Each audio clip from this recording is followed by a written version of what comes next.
जब जिले के सबसे बड़े अधिकारी डीएम पूजा शर्मा की मां एक सादे कपड़ों में गरीब औरत की तरह एक बड़े और सरकारी बैंक में पैसे निकालने के लिए जाती है तो बैंक के सारे अधिकारी महिला को भिखारी समझ लेते हैं।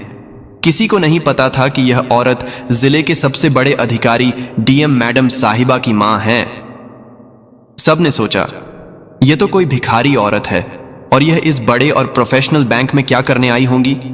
इतने में महिला धीरे धीरे चलते हुए काउंटर की ओर जाती है। काउंटर पर रोशनी नाम की सुरक्षा गार्ड बैठी हुई थी। बुजुर्ग औरत ने रोशनी से कहा, बेटी मुझे बैंक से पैसे निकलवाने हैं, यह रहा चेक। रोशनी ने बिना चेक देखे औरत से कहने लगी, तुम्हारी हिम्मत कैसे हुई? बैंक में आने की यह बैंक तुम्हारे जैसों के लिए नहीं है भिखारी। काहे कि यह बैंक बड़े लोगों का है, यहां पर बड़े बड़े लोगों के खाते हैं। तुम्हारे जैसी औरत की तो औकात ही नहीं है। ऐसे बैंक में खाता खुलवाने की निकलो यहां से, वरना मार के भगाऊंगी। औरत ने कहा, बेटी तुम पहले तो चेक देखो, मुझे 5 लाख कैश निकलवाने हैं। यह सुनकर तो रोशनी भड़क उठी। यह कोई मजाक करने की जगह नहीं है।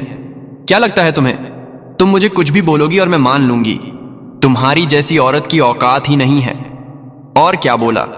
तुमने 5 लाख इतने पैसे कभी देखे हैं? तुमने अपने जीवन में जल्दी यहां से जाओ, वरना धक्के देकर निकाल दूंगी। उसी समय बैंक मैनेजर ने अपने केबिन से बाहर झांका और पूछा, कौन है जो इतना शोर मचा रहा है? रोशनी ने तुरंत कहा, कोई भिखारी औरत है सर, जाने का नाम नहीं ले रही है। बैंक मैनेजर गुस्से में बाहर आता है और बिना कुछ पूछे उस बुजुर्ग महिला को एक जोरदार थप्पड़ मार देता है। थप्पड़ इतना तेज था कि वह महिला लड़खड़ाकर जमीन पर गिर पड़ती है। फिर वह मैनेजर सिक्योरिटी गार्ड को आवाज देता है, क्या कर रही हो? घसीट कर बाहर निकालो, इसको पता नहीं कहां कहां से आ जाते हैं ये लोग। रोशनी उस महिला को जबरन बैंक से बाहर धक्का मारकर निकाल देती हैं। वहां खड़े तमाम ग्राहक और स्टाफ खामोश होकर सब देख रहे थे। किसी को नहीं मालूम था कि वह औरत जिले की डीएम पूजा शर्मा की मां है और यह सारा दृश्य बैंक के सीसीटीवी कैमरों में रिकॉर्ड हो रहा था। घर पहुंचकर वह महिला रोते हुए अपनी बेटी डीएम पूजा शर्मा को फोन करती हैं और सारी बात बताती हैं। कैसे बैंक में उनके साथ बेइज्जती की गई, कैसे उन्हें अपमानित करके बाहर निकाल दिया गया। पूजा यह सुनते ही अंदर तक कांप जाती है। उसके लिए यह किसी आग से कम नहीं था। वह रोते हुए अपनी मां से कहती है, मां कल मैं खुद आ रही हूं और आपके साथ चलकर उसी बैंक से पैसे निकलवाऊंगी। अगले दिन सुबह डीएम पूजा शर्मा साधारण सूती साड़ी पहनकर अपनी मां के साथ बैंक जाने को तैयार होती है। मां बेटी एक दूसरे को देखकर गले लगते हैं। आंखों में आंसू हैं।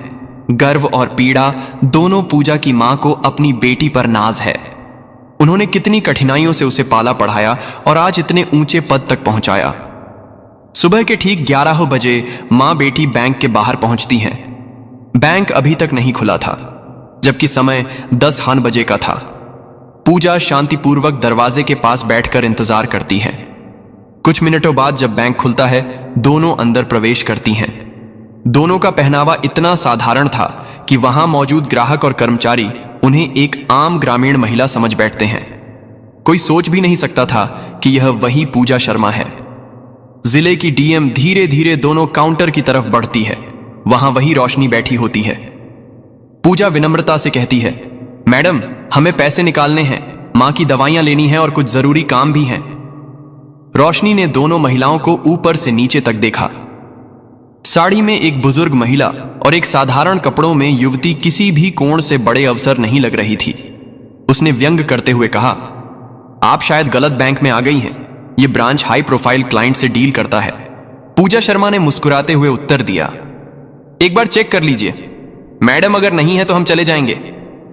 रोशनी ने बेमन से लिफाफा लिया और कहा, थोड़ा समय लगेगा, वेटिंग चेयर पर बैठ जाइए।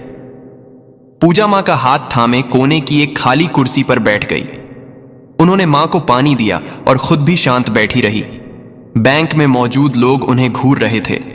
यहां अमूमन अमीर व्यापारी, अफसर और रसूखदार लोग आते थे, महंगी गाड़ियों और चमकदार कपड़ों में। ऐसे में साधारण कपड़ों में बैठी मां बेटी का वहां होना सबको अजीब लग रहा था।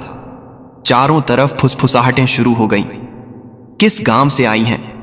पेंशन के चक्कर में आई होंगी। इनका खाता तो यहां हो ही नहीं सकता। पूजा सब कुछ सुन रही थी, लेकिन शांत बनी रही। उनकी मां थोड़ी असहज थी। लेकिन बेटी का संयम देखकर खुद को संभाल रही थी। थोड़ी देर बाद पूजा ने रोशनी से कहा, अगर आप व्यस्त हैं तो कृपया मैनेजर से मिलवा दीजिए, मुझे जरूरी बात करनी है। रोशनी झुंझुलाकर फोन उठाती है और मैनेजर के केबिन में कॉल कर देती है। सर, एक महिला है, कह रही हैं कि आपसे मिलना है, भेज दूं? मैनेजर ने शीशे से झांक कर देखा। साधारण सी महिला अपनी मां के साथ बैठी थी। अफसर जैसी तो बिल्कुल नहीं लग रही थी। उसने ठंडे स्वर में कहा, मेरे पास फालतू लोगों के लिए समय नहीं है, कह दो बैठें और इंतजार करें। रोशनी ने कहा, आप वेटिंग चेयर पर बैठिए सर, थोड़ी देर में फ्री होंगे। पूजा ने कुछ नहीं कहा, बस मां का हाथ थामे वहीं शांत बैठी रही। एक अवसर की गरिमा और एक बेटी की सहनशीलता के साथ पूजा शर्मा अब तक पूरी शांति और संयम में बैठी थी। लेकिन मां की बेचैनी और लोगों की कानाफूसी देखकर उन्होंने धीरे से मां का हाथ दबाया और कहा, मां, लगता है इन लोगों को फर्क नहीं पड़ता, अब मुझे खुद बात करनी होगी। वो धीरे से उठी, साड़ी का पल्लू ठीक किया और सीधा मैनेजर के केबिन की ओर बढ़ने लगी। मैनेजर, जो अब तक शीशे के पीछे से उन पर निगाह रखे था, घबरा गया। उसने जल्दी से बाहर निकलकर पूजा का रास्ता रोका और बोला, हाँ बोलिए, क्या काम है? पूजा ने वही लिफाफा आगे बढ़ाया। मुझे पैसे निकलवाना है, मेरी मां की दवाइयां लेनी है, और भी बहुत सारे काम हैं। ये रहे चेक, आप देख लीजिए। मैनेजर ने लिफाफा हाथ में लिए बिना ही बेरुखी से जवाब दिया, जब खाते में पैसे नहीं होते तो ट्रांजैक्शन कैसे होगा? तुम्हारी तो इतनी औकात नहीं है कि तुम्हारे खाते में पैसे हो और बड़ा आया पैसे निकलवाने। पूजा अब भी बेहद शांत लहजे में बोली, अगर आप एक बार चेक कर लेते तो बेहतर रहता, ऐसे अनुमान लगाना ठीक नहीं। मैनेजर अब खुलकर हंसने लगा, भाई इतना एक्सपीरियंस है मेरा कि शक्ल देखकर ही समझ जाता हूं किसके पास क्या है। रोज आते हैं तुम्हारे जैसे लोग, और वैसे भी तुम्हारे अकाउंट में कुछ होगा। मुझे नहीं लगता अब ज्यादा भीड़ मत लगाओ। देखो, सब तुम्हें ही देख रहे हैं, माहौल बिगड़ रहा है, अच्छा होगा अगर अब चली जाओ। पूजा का चेहरा अब भी स्थिर था, मगर उनकी आंखों में एक अलग चमक थी। शांति की जगह अब सख्ती उतर चुकी थी।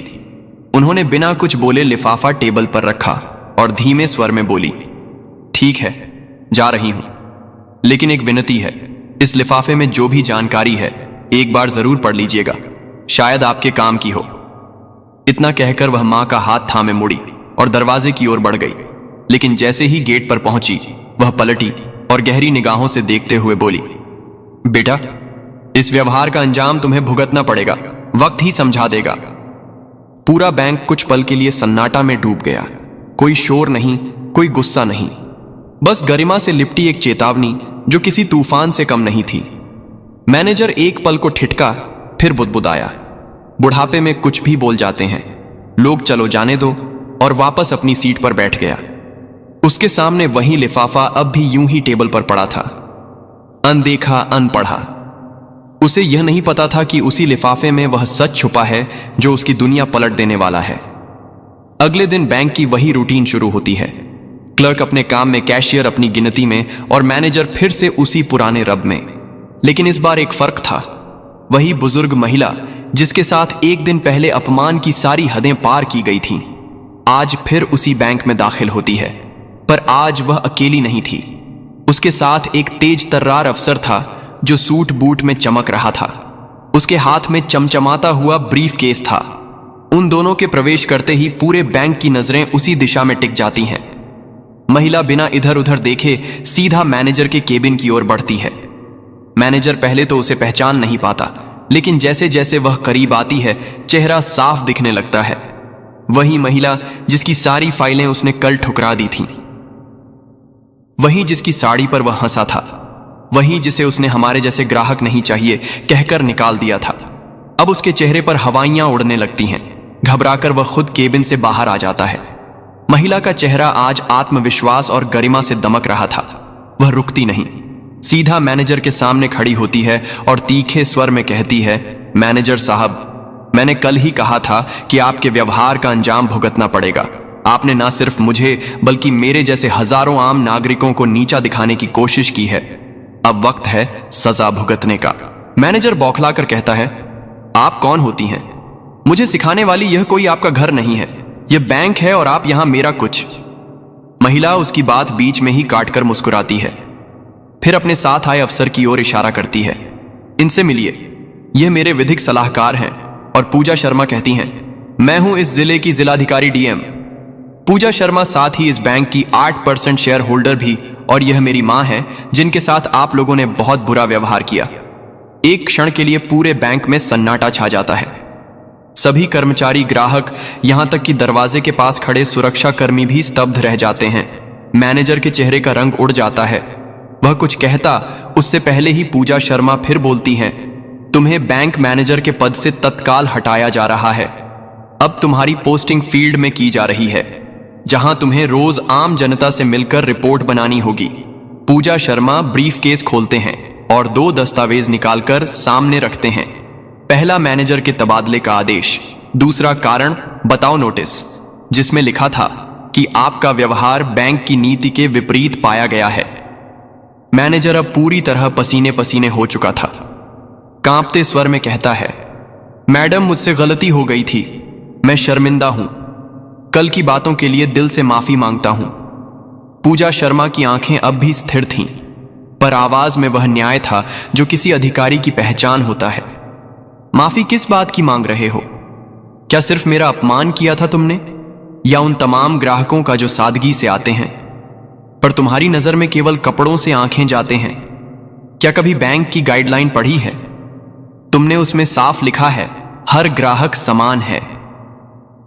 कोई अमीर गरीब नहीं होता, और जो भी कर्मचारी भेदभाव करेगा उस पर कार्रवाई की जाएगी। फिर एक क्षण रुककर उन्होंने सख्त स्वर में कहा, मैं चाहती तो आज ही तुम्हें निलंबित कर देती, पर मैं एक मौका दे रही हूं खुद को सुधारने का। अगली बार तुम्हारा नाम नहीं, तुम्हारी पहचान मिटा दी जाएगी। फिर उन्होंने बैंक की सुरक्षा गार्ड रोशनी को बुलाया। रोशनी डरते हुए पास आई। उसकी आंखों में आंसू थे। कांपते हाथों से बोली, मैडम माफ कर दीजिए, मुझसे बहुत बड़ी गलती हो गई। आगे से कभी किसी को इस तरह नहीं समझूंगी। पूजा शर्मा ने उसकी ओर देखा, फिर कहा, कपड़े देखकर किसी को छोटा मत समझो। जो सीख आज मिली है उसे जिंदगी भर याद रखना। बैंक का पूरा स्टाफ अब नजरें झुकाए खड़ा था। उन्होंने सबकी ओर देखकर कहा, पद से नहीं सोच से इंसान बड़ा होता है। जो इंसानियत को समझे वही सच्चा अधिकारी होता है। यह कहकर पूजा शर्मा अपनी मां के साथ बैंक से बाहर निकल गई। बैंक में कुछ पलों का सन्नाटा छा गया। फिर एक एक कर सबने एक दूसरे की ओर देखा। सबकी सोच बदल चुकी थी। उस दिन के बाद बैंक का माहौल बदल गया। अब हर ग्राहक को सम्मान मिलने लगा। किसी की साड़ी देखकर उसे गरीब नहीं कहा गया, और सभी के दिल में यह बात बैठ गई, कभी मत समझो किसी आम आदमी को मामूली, अगली बार वही तुम्हारे सामने खास बनकर खड़ा हो सकता है। तो दोस्तों, यह कहानी हमें यह समझाती है कि किसी को भी उसके पहनावे या सादगी से कभी कमजोर मत समझिए। हो सकता है वह इंसान आपसे भी कहीं ज्यादा ऊंचे पद पर हो। हर इंसान को बराबर सम्मान देना चाहिए। गरीब हो या अमीर, हर किसी के साथ इंसानियत से पेश आना चाहिए। तो दोस्तों, वीडियो अच्छी लगी है तो वीडियो को लाइक करके चैनल को सब्सक्राइब कर लीजिए। तो ऐसे ही मिलते हैं एक नई कहानियों के साथ।